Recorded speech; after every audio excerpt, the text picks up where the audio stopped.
Hello, ladies and gentlemen.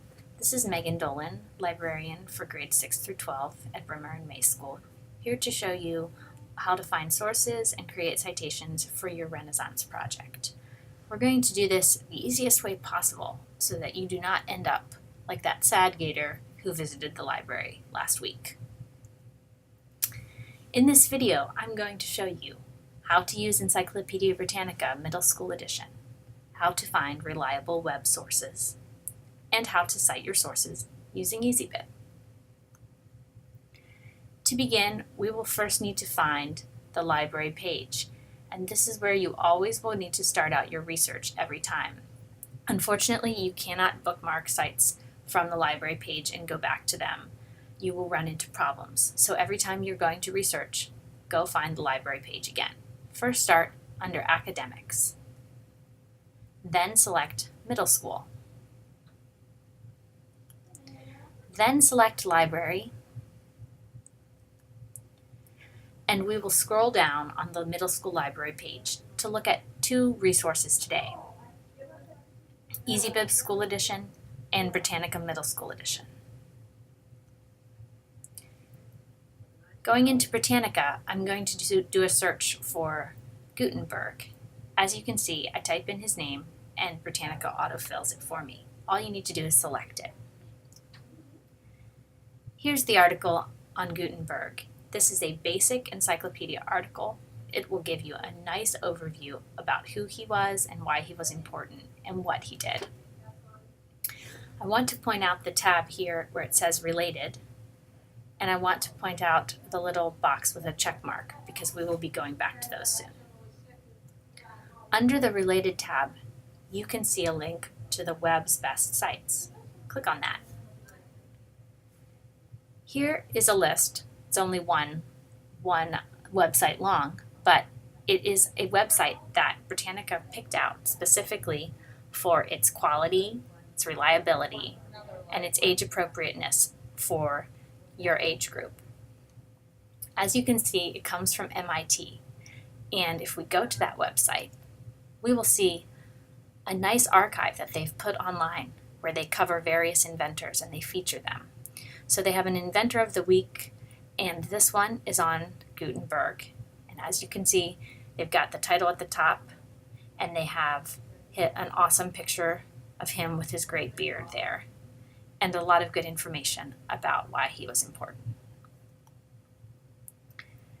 So let's say you've found your sources, you're ready to do some citations.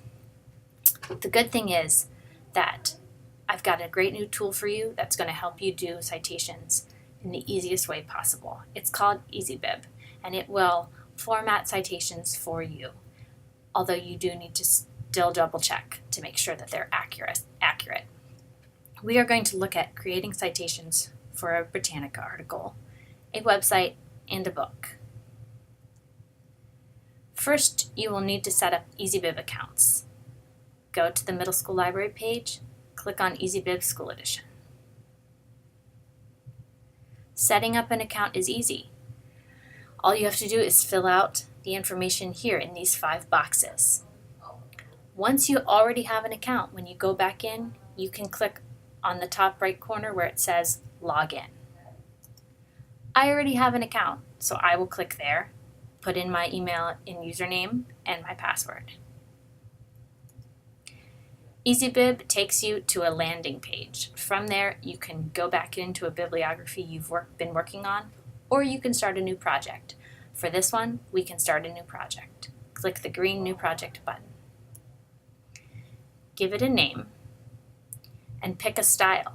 A citation style is a set of rules about how a citation should be created and how it should look. And there are various styles. For this project, I suggest that you use MLA7 style and hit Create. To get the citation, you need to go back to the Britannica article. Click on that box with a check mark. Select MLA as your style, and we'll take this citation here that they have already formatted for us. We're going to cut and paste that into EasyBib. In EasyBib, you go to the top and you select all 59 options, then write/paste citation. Click on that. Take your citation, cut and paste it into the window EasyBib creates for you, and hit Create Citation. That's how you create the Britannica citation. Moving on to create a website citation, I'm going to use that MIT Inventor of the Week archive as an example. To start a website citation, you first need the URL. At the top, I will cut and paste the URL into EasyBib, select the website tab, and hit Cite This. Now, depending on the website, EasyBib may be able to fill in all the information for you, or it may need you to go in and double check or add some things. This is telling us that we need to confirm or modify the information below, written in red. So we're going to do that. The three things EasyBib needs us to look at for this web page are contributors, and that would mean an author or editor, a publisher or sponsor, so who's responsible for creating it, and then a date for when it was published online. When it comes to this sort of information, you should check the top of a web page and the bottom. So first we need to look for author. Author isn't listed on this page. We don't have one. Therefore, we can't put it in, so don't worry. If you don't find an author on a website, don't fret. That happens a lot. So we check for it, it's not there, we move on. The next thing that we need to look for is copyright. The copyright is listed here at the bottom, but it's pretty hard to find. See it there, August 2004? If you didn't find this, that would be okay. We're not going to be super big sticklers about things like this, but it's a nice detail to include if you can. Then also at the bottom of the page, we have copyright, MIT, and that is the person or people or organization responsible for creating this information. So I can go into my citation, I can add MIT, and I can add 2004, but I don't have that author, so I leave it blank. EasyBib shows you what your citation will look like when it's finished in this little blue box. There's my citation, I've added it, I double check that it's showing the accurate information, and it looks good to me. Now to cite a book, I couldn't find one on your topic because you have them all checked out, so that's a good thing. Instead, we'll use this Albert Einstein book as an example. When you cite a book, you need the information on the title page and the back of the title page. You're going to need, at a minimum, author, title, and then copyright. It's that C with a circle. Going to EasyBib, select book, and I'm going to put in the title, Albert Einstein, and the last name of the author, which is Kroll. I hit Cite This. EasyBib is smart enough to find various books that might be a match for me.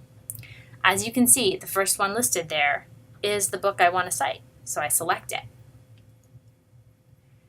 Again, I need to confirm or modify the information they put in. Checking on the title page and the back of title page, I see that this is the right book.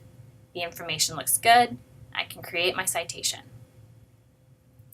Once you have all your citations, you're ready to export or print your bibliography. You have a few options here. You can print it as a Word doc, you can email it, you can copy and paste it. I'm going to copy and paste it. Here's what my finished bibliography looks like. MLA Style calls it a works cited, but it's the same thing as a bibliography. So I'm all done with my sources. If you have more questions, you can ask me right now in class. You can ask your teacher or your librarian. You can come see me at the library in the middle school. You can send me an email, mdolan@brymmer.org, and your teacher is going to have a copy of this video clip to share with you if you need to review it again to learn how to use EasyBib, Britannica, or cite your sources. Good luck!